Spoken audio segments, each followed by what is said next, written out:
Hello dear students, you are most welcome to your channel.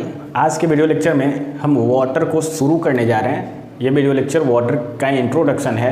हम लोग इसमें जानेंगे मेनली वाटर होता क्या है, वाटर के क्या क्या सोर्सेस हैं, वाटर अर्थ पे एक्चुअली पाया जाता है, तो वाटर को यूज किनके किनके द्वारा किया जाता है, मतलब वाटर किनके किनके लिए नेसेसरी है, इन सारे मुद्दों को देखेंगे। बहुत इंपॉर्टेंट टॉपिक है और इसके बहुत सारे ऐसे टॉपिक्स हैं जो कि बार बार एग्जामिनेशन में पूछे जाते हैं।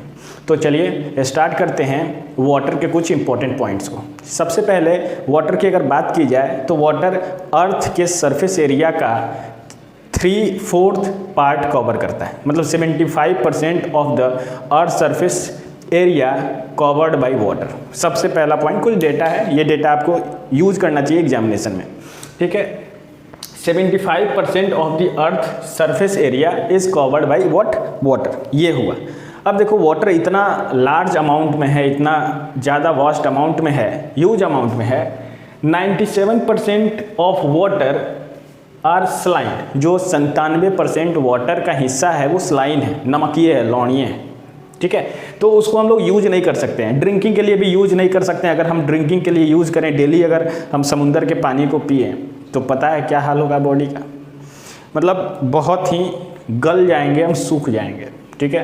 तो हमारा जो टोटल वाटर है 100 में से 97 पानी जो है वो स्लाइन है, और इसको हम लोग एग्रीकल्चर के लिए नहीं यूज कर सकते हैं, ड्रिंकिंग के लिए यूज नहीं कर सकते हैं, बाथिंग के लिए नहीं यूज कर सकते हैं, कुकिंग के लिए नहीं यूज कर सकते। मतलब 97% of the earth water is not used for our daily life.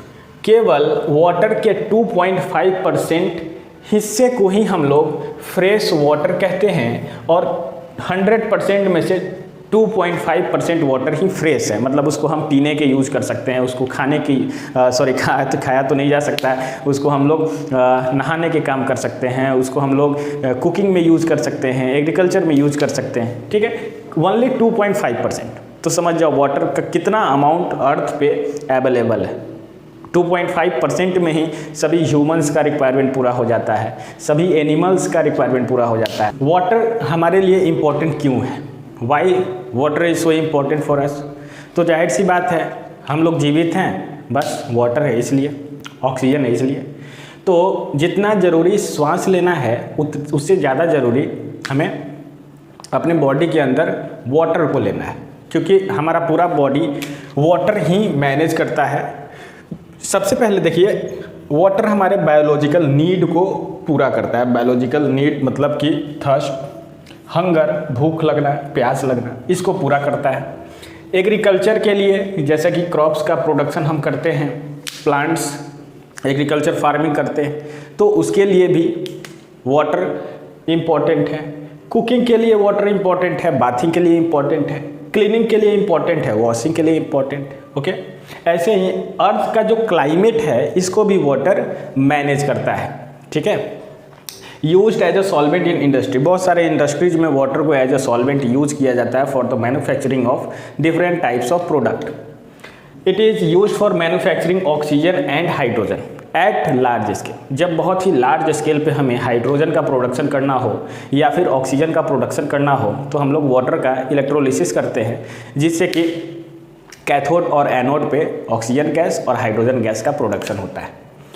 Needed for aquatic life. Aquatic life का मतलब होता है जलीय जीव, मतलब जल में, पानी में जो जीव होते हैं, जैसे एक्वेटिक प्लांट्स हैं, एक्वेटिक एनिमल्स हैं, उनके जीवित रहने के लिए भी वाटर नेसेसरी है। It is use for the production of electricity. जो भी हाइड्रो पावर प्लांट्स होते हैं वो इलेक्ट्रिसिटी का प्रोडक्शन करते हैं। जनरली उसमें होता क्या है, किसी हाइट से वाटर गिरता है, वाटर का फॉल होता है, और वो टरबाइन पर गिरने से टरबाइन रोटेट करता है, और टरबाइन के रोटेशन से इलेक्ट्रिसिटी का प्रोडक्शन होता है। तो वाटर का यूज हम लोग हाइड्रो पावर प्लांट में करते हैं for the production of what, electricity, okay. Then we will come to our topic sources of water. Water का सोर्स क्या क्या है? तो एक रोड मैप हमने बनाया है, एक चार्ट बनाया है।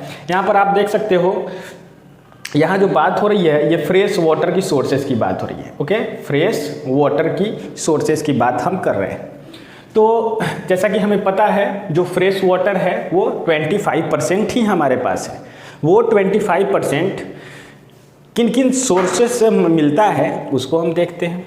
तो जनरली 3 सोर्स होंगे। सरफेस पे हमें अर्थ के सरफेस पे वाटर मिलेगा, या फिर रेन से मिलेगा, ठीक है, रेनफॉल जब होगा बरसात के दिनों में जो पानी हमें मिलता है उससे मिलेगा, या फिर अंडरग्राउंड वाटर से मिलेगा, मतलब धरती के नीचे, अर्थ सरफेस के नीचे कुछ फीट वहाँ से वाटर मिलेगा।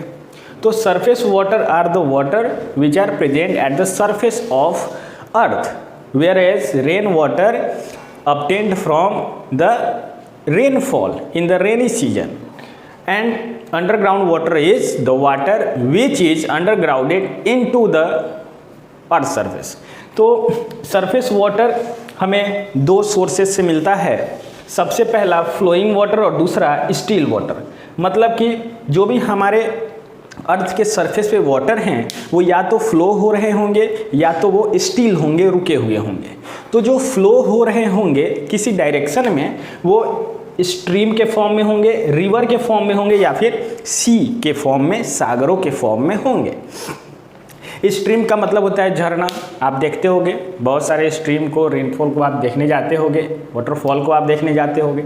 ऐसे ही रिवर्स, जैसे Ganga river, Yamuna river, Saraswati river हमारे बिहार में है, गंडक, बूढ़ी गंडक, कोसी नदी, ये सारी चीज़ें जो हैं ये फ्लोइंग वाटर के कैटेगरी में आती है। ऐसे स्टील वाटर की बात की जाए तो जहाँ पे पानी का बहाव नहीं होता है, वाटर का फ्लो नहीं होता है। फॉर एग्जांपल जो भी पॉन्ड्स हैं, तालाबें हैं हमारे इर्द गिर्द, आपके पटना में भी बहुत सारे तालाबें हैं, आप विजिट करते होंगे। छठ पूजा में तालाबों में को यूज़ किया जाता है पूजा को पूरा करने के लिए। तो वहाँ पर आप देखते होंगे कि पानी जो है रुका हुआ होता है, स्टील होता है, उसका किसी डायरेक्शन में मूवमेंट फ्लो नहीं होता है। तो पॉन्ड्स, लेक्स और रिजर्वायर क्या है सर? तो डैम का फॉर्मेशन किया जाता है किसी रिवर पे वाटर के फ्लो को कंट्रोल करने के लिए, वाटर के लेवल को कंट्रोल करने के लिए। तो वहाँ भी जो भी रिजर्वायर हैं वहाँ पे वाटर स्टील वाटर के फॉर्म में होता है। Come to our next type, that is underground water. Rainy water has no any type because केवल ये रेन के सीजन में ही, जो भी बरसात के दिन होते हैं उस पर ही वो रेनफॉल होता है। अंडरग्राउंड वाटर स्प्रिंग्स से हमें मिल सकता है, वेल से हमें मिल सकता है, या फिर ट्यूबवेल से मिल सकता है। ओके, तो इस तरह का सोर्सेस ऑफ वाटर हमारे पास है जो कि पूरे वर्ल्ड के 2.5% ऑफ वाटर को कवर करता है। Come to the difference between surface water and ground water. Surface water और ग्राउंड वाटर क्या हैं, इन दोनों के बीच में डिफरेंसेस क्या हैं, इसको थोड़ा समझते हैं, क्योंकि एग्जामिनेशन में जनरली पूछे जाते हैं differentiate surface water and ground water. तो सबसे पहले सरफेस वाटर वैसे वाटर होंगे जो कि अर्थ के सरफेस पे हमें अवेलेबल होंगे, जबकि ग्राउंड वाटर वैसे वाटर होंगे जो कि अर्थ सरफेस के बिलो लेवल पे हमें ऑब्टेन हो। तो जनरली ये रिवर के फॉर्म में, स्ट्रीम के फॉर्म में, लेक के फॉर्म में, स्टोरेज रिजर्वायर के फॉर्म में अवेलेबल होते हैं।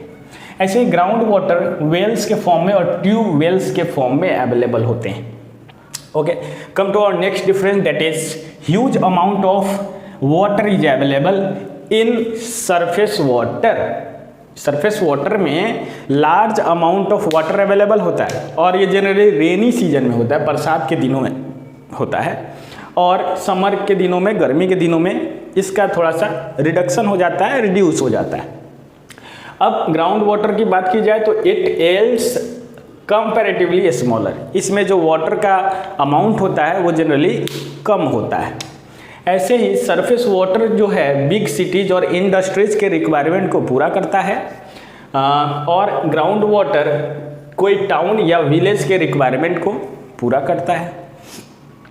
जो सरफेस वाटर है, जो रिवर से हमें वाटर मिल रहा है, जो स्ट्रीम से मिल रहा है, लेक से मिल रहा है, इसमें large amount of suspended particles impurities के फॉर्म में होते हैं, मतलब इसमें इम्प्यूरिटी ज़्यादा होता है।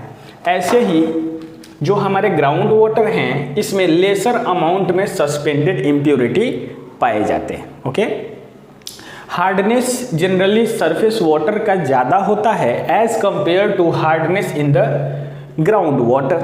ग्राउंड वाटर में हार्डनेस कम होता है। देखो हार्डनेस और इम्प्योरिटी की जब बात आएगी तो सरफेस वाटर में हमेशा ज़्यादा होगा, ठीक है, और ग्राउंड वाटर में ये कम होगा। ग्राउंड वाटर में क्यों कम होगा?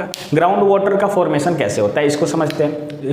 जो भी रेनी सीजन्स होते हैं, बरसात के दिन होते हैं, उसमें रेनफॉल होता है, वो किसी लेक में जा करके जमा हो जाता है, किसी रिवर में चला जाता है, स्ट्रीम्स में चला जाता है, और वहाँ से जो भी अर्थ का सरफेस है वो वाटर को एब्जॉर्ब करते हैं और वाटर धीरे धीरे ग्राउंड लेवल में चला जाता है, धरती के नीचे चला जाता है। और जब वाटर जाता है तो वो बहुत सारे फिल्टर्स मटेरियल से होकर के जाता है, बीच में सैंड्स आते हैं, बीच में बहुत सारी चीज़ें आती हैं जिससे कि वाटर फिल्टर होते चला जाता है और ग्राउंड में जाकर के जमा हो जाता है। इसलिए जो ग्राउंड वाटर होते हैं उसको हम लोग डायरेक्टली पी सकते हैं, यूज़ कर सकते हैं, जबकि सरफेस वाटर को हमें पहले फिल्टर करना होता है।